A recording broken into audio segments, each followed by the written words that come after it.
Welcome to day 515 of our Web3 journey. I'm Ed Krasenstein here with my twin brother Brian. And remember, these videos are being sponsored by NFT Tech. They are an investor in the Web3 mobile app DesoFi.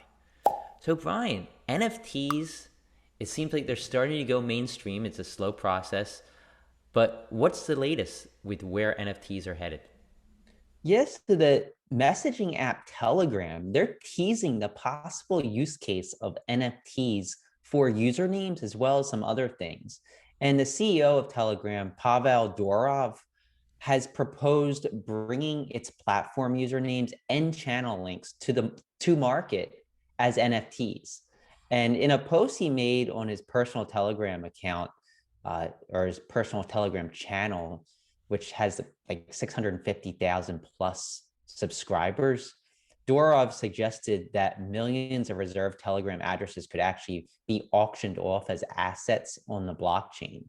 And he made a post. He said this would create a new platform where username holders could transfer them to interested parties in protected deals with with ownership secured on the blockchain via NFT like smart contracts. And he went on to say, imagine how successful Telegram with 700 million users could be if we put reserved usernames, reserved groups, reserved channel links up for auction. And he said also that in addition to millions of catchy t.me addresses like at Storm or at Royal, all four-letter usernames could be made available. I'm assuming that these haven't been given out. The Telegram doesn't allow people to use four-letter usernames, but they could actually release these and make them available for sale. And things like at bank or at club or at game or at GIF, they could all be purchased.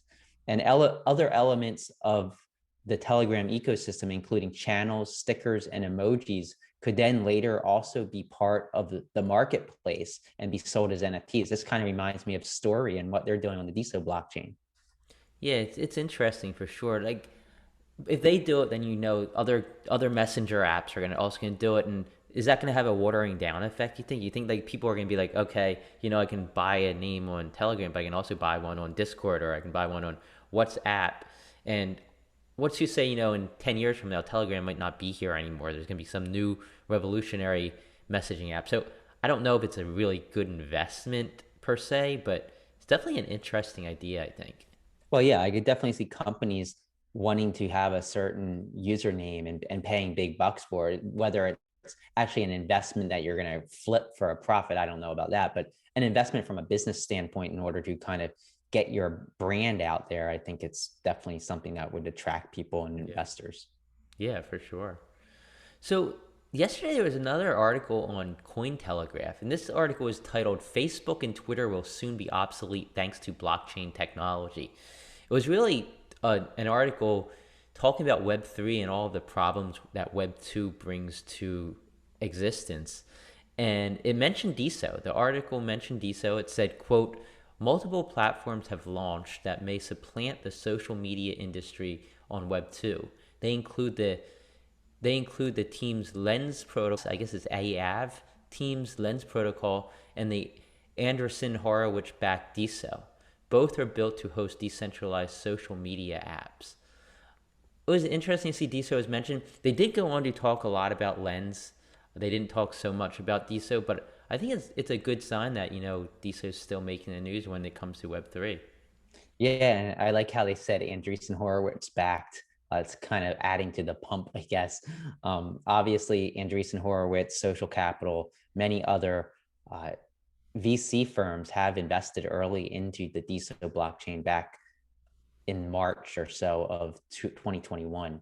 But yeah, I think that it's nice to get DeSo out there. It's obviously something that a lot of people are still thinking about, even if the traffic's down and the number of active users are down. I think this is about to change, and that's kind of a good segue into the next piece of news from the DeSo blockchain, and that is Invest in Digital. Ash made a post about the DeSo pipeline. He posted this on Twitter actually, and he wrote, "Here's what's in the pipeline for DeSo," and he listed several things. One is hackathon. a white paper, really looking forward to that. Fresh rebrand, marketing push, DAO pipeline, big exchange listing. Who knows? Maybe that's Binance Finance. or maybe Gemini or Kraken. MetaMask integration that we're really looking forward to that.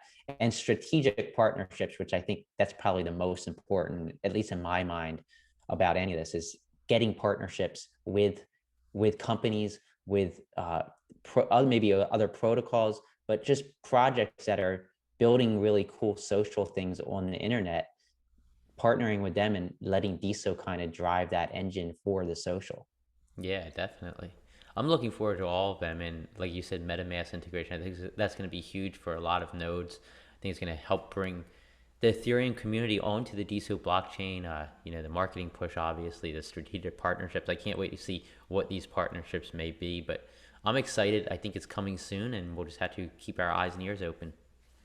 But Tyne yesterday, he made a really interesting series of posts talking about the 8 million Genesis Deso. So when Deso first was launched, I guess you could say relaunched, they had 8 million Deso that were minted as part of the Genesis block. And he used NFTZ's Postgres database to do this analysis, thanks to M. Van Halen.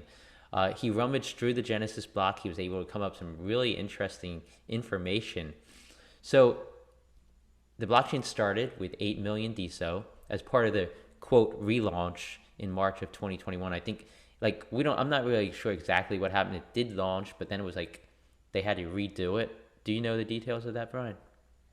I don't want to say too much because I might get things wrong, so I'd rather not weigh in on that. But I think that they launched it and there's some sort of error, some sort of problem, and they relaunched it. But it all happened within a matter of weeks. So of the 8 million, 3.15 million have not been touched. And by touched, time means it hasn't been transferred, cashed out, or moved. It just hasn't been used. You could use it to make a post. You could use it to do any action you take on DSO is going to touch the DSO. So 3.15 million has not been touched. And that's part of 290 addresses. So 290 addresses have this 3.1 million DSO in wallets, and this money hasn't been touched. And then 4.85 million was touched, and that was 192 original wallets that started with this 8 million. So of this 8 million, 4.85 million was in 192 wallets, and that was touched. In order to create a profile, you must spend DSO. So that would make you think that the 290 addresses, 300 million that was not touched, wouldn't have a username, because in order to create a username, you would need to touch your DSO. But this doesn't hold true for some reason. 2 accounts out of the 290 have user profiles, and they are Travis Schur and Adam G. We have no clue how this happened. We have no clue how they could have created usernames without touching their DSO. Tyne has no idea. Maybe somebody from the core team could touch on this and explain how this took place. I don't know. Some of the other known profiles who did touch their DSO in this Genesis block are Master and Who Am I. Those are pretty obvious. Who Am I is Natter, and Master is also Natter. I assume it's like the Master account. And then the Talent Fund, Miami Babe, Ayo, Happy Penguin, and Arts. They're all Yes, part of that. so we know the talent fund, I believe, is Reed. Arts is obviously Andy Arts, who is with Social Capital, an early VC in DSO. Happy Penguin is Natter's brother Nassim, I wonder who Miami Babe is. That's an or interesting. Ayo, I'm not sure. Yeah. So moving on, Randier noted that 150,000 DSO was dumped on Coinbase just 3 days ago on August 20th. And we don't know exactly what took place here, but it was dumped 150 DSO, and the second most ever on a day on Coinbase to be dumped was 3 to 4,000 DSO. So that's almost 50 times as much as as the second highest day. So somebody dumped a ton of DSO. It appears to be an anonymous wallet using Alton-based Randier and Tyne kind of figured that out. We don't know who's behind this anonymous wallet. We don't know who's cashing out. Obviously, probably a big VC who was invested, but it's interesting to say the least. Yeah, it's about $1 million at today's price. So I mean, it's a substantial amount. The market cap of Deso is about 60 million, so it's about 1/60th or so of the Deso that's outstanding. Yeah, I mean, it could be anything. It could be a VC. It could be just somebody that bought a lot in the early days. Who knows? I mean, it could be somebody within Core that have anon anonymous wallets that they're working with. Yeah, we just don't know. So today at 1 p.m. Eastern Time, the newest Agent X NFT will be released. Of course, Agent X is created by NFT Van Halen. They're these 3D agents. They're really cool, created 100% by NFT Van Halen. They're in 3D, so you can actually go to nftz.me or go to agentx.nftz.me and view the NFT in full 3D. And if you have a VR headset, you can actually go to agentx.nftz.me on your VR headset and click on show in VR, and you'll be able to actually walk around the entire NFT, which is something really cool, I think. Yeah, I urge anybody who has a VR headset to please try doing that because you'll be amazed at how cool it is to actually see one of these NFTs in motion and in VR, in virtual reality. And we have a lot of plans with NFTZ to continue to push this forward. And we'd love to hear what you think. Yeah, for sure. So Vibe Hut has a huge feature alert they just announced last night. It's called Free to Talk, and it has just been unveiled. It shows people who are online and also ready to converse. So there's a times a day you want to go onto Vibe Hut and you want to just be able to, maybe you set aside 30 minutes. I have 30 minutes to chat with people in the DSO community. I want to put my name out there so people can do that, so people can message me and start chatting, and that's what this does. So how does it work? On vibehut.io, on the bottom right corner of your screen, there's going to be a toggle switch to let the world know that you're free to talk. So you just toggle that on, and it lets everybody else on VibeHut know that you're there, you're free to talk. And then anyone on the site who goes to the site and sees that you're free to talk can make a call to you, and then you'll be notified, and you can take part in a video chat with them. You also have the ability to ignore their call. So maybe it's somebody you don't want to talk to, and you want to be like, oh, ignore, I'm not going to talk to this person.